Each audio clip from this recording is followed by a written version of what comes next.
भाग्य बड़ा या बुद्धि। एक समय की बात है, ब्रह्मा जी का दरबार लगा हुआ था।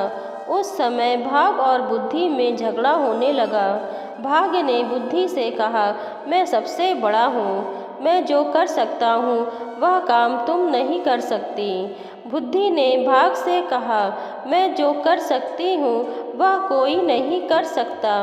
बुद्धि ने कहा, भाग्य तुम मूर्ख मत बनो, मैं जब किसी का साथ छोड़ देती हूँ तो मनुष्य कुछ नहीं कर सकता और वह मनुष्य पागल हो जाता है। फिर उसी समय भाग्य बुद्धि से बोला, अगर मैं मनुष्य का साथ छोड़ दूँ तो तुम भी कुछ नहीं कर सकती। बुद्धि ने फिर भाग्य से कहा, मेरी शक्ति अधिक है, मैं जिसे चाहे सुखी कर दूँ, मेरे बिना कोई बड़ा नहीं हो सकता। भाग्य ने कहा, मेरी शक्ति अधिक है, मैं तुम्हारे बिना भी कर सकता हूँ, लेकिन तुम मेरे बिना काम नहीं कर सकती। इस तरह दरबार में दोनों ने अपनी अपनी तरफ से दलीलें देना जोर शोर से शुरू कर दिया। जब झगड़ा दलीलों से भी समाप्त ना हुआ तब बुद्धि ने भाग से कहा कि हम दोनों में से बड़ा कौन है। अब इसका फैसला तो केवल ब्रह्मा जी ही कर सकते हैं।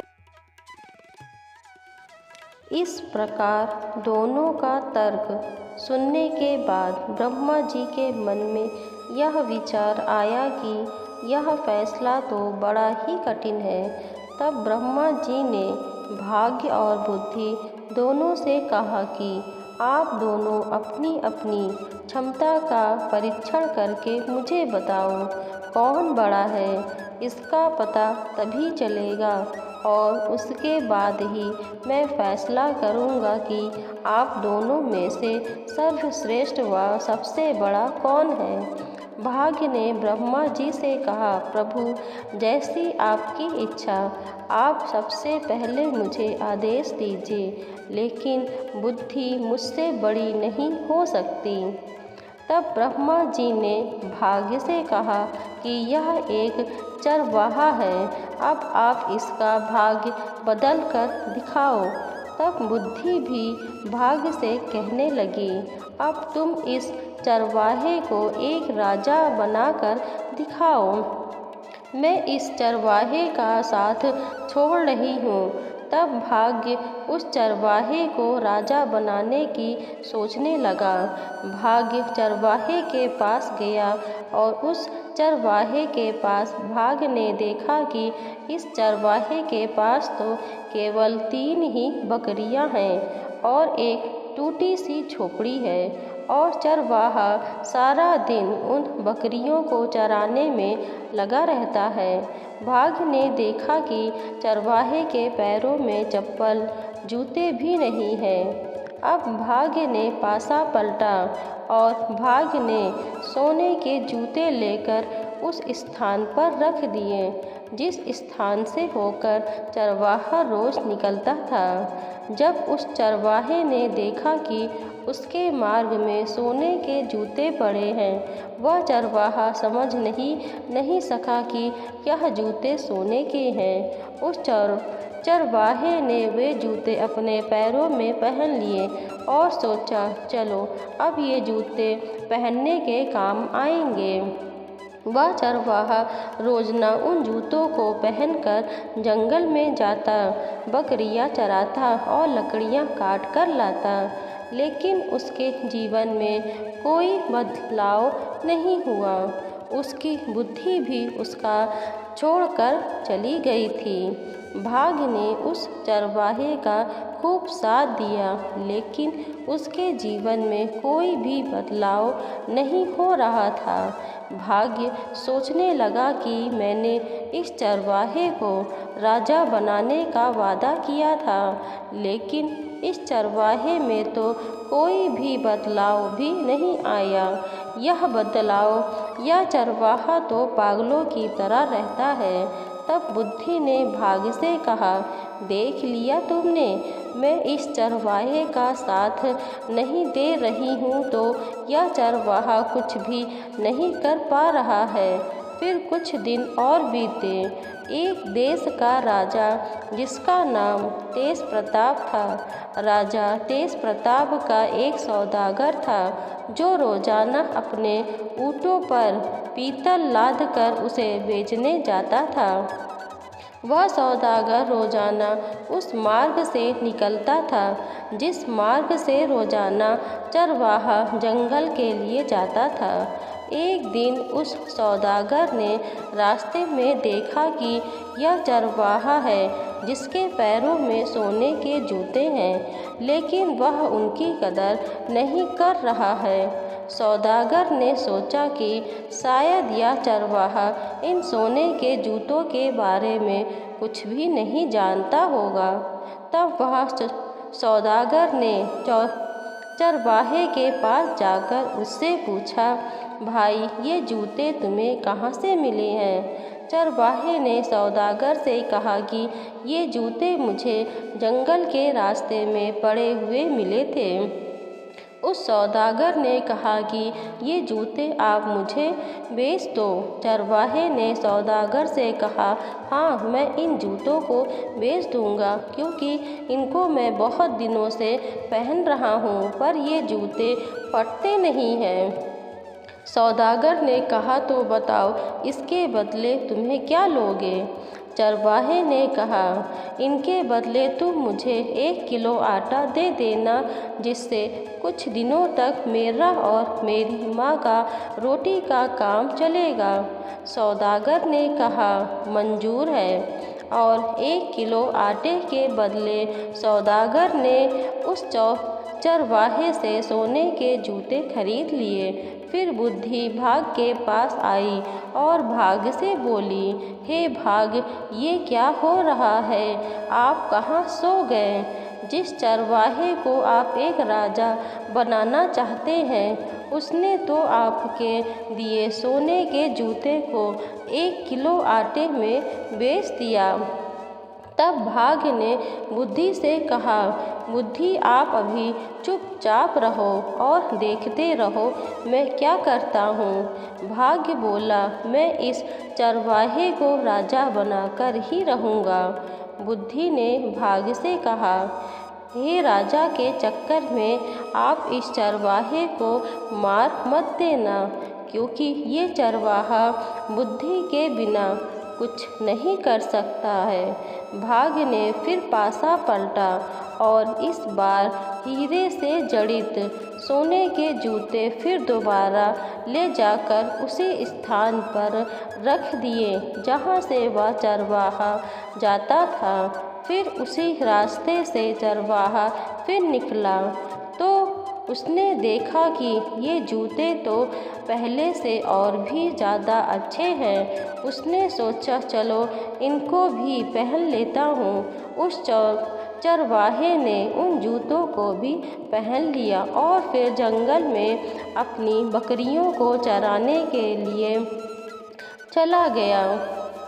एक दिन उसी रास्ते से होते हुए फिर से वही सौदागर अपना माल बेचने जा रहा था। उस सौदागर ने फिर से उसी चरवाहे के पैरों में पहले से भी अति सुंदर स्वर्ण हीरे से जड़ित सोने के जूते देखे और चरवाहे के पास जाकर उससे कहा, भाई क्या ये जूते भी तुम मुझे बेच दोगे? चरवाहे ने कहा, हाँ मैं इन्हें भी बेच दूंगा, लेकिन इस बार बदले में आपको मुझे 1 बोरी भुने हुए चने देने पड़ेंगे। तब सौदागर उसके लिए भी राजी हो गया और उसने उन जूतों को भी 1 बोरी भुने हुए चने के बदले में खरीद लिया। अब सौदागर के मन में विचार आया कि अगर इन जूतों को वह राजा को दे दे तो उसे काफ़ी धन मिलेगा। सौदागर ने ऐसा ही किया और जूतों को लेकर राजा के पास चला गया।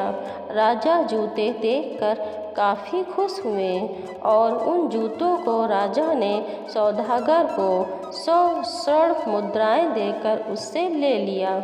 सौदागर से राजा ने कहा, आप ये जूते कहाँ से लेकर आते हैं? तब सौदागर ने राजा से झूठ बोला और कहा, महाराज, मैं जहाँ अपना माल बेचने जाता हूँ वहाँ के राजा ने मुझे खुश होकर ये जूते दिए हैं। तब राजा ने सौदागर से कहा, अगर उन राजा के कोई बेटा हो तो बताना, वह अपनी बेटी की शादी उनके यहाँ कर देंगे। अब की बार आप जब भी उन राजा के यहाँ जाओ तो यह प्रस्ताव लेकर जाना। अब तो सौदागर फंस गया और खुद से ही कहने लगा कि मैं तो बड़ी मुसीबत में पड़ गया हूँ, अब क्या करूँ? सौदागर सोचने लगा कि उस चरवाहे के पास ही जाता हूँ। तब सौदागर उस चरवाहे की झोपड़ी में गया और उसने देखा कि चरवाहा अपनी बकरियों के साथ वहीं झोपड़ी में बैठा था। सौदागर ने अपने पीतल के बर्तनों का बोरा उतारा और वहीं बैठकर चरवाहे से बात करने लगा।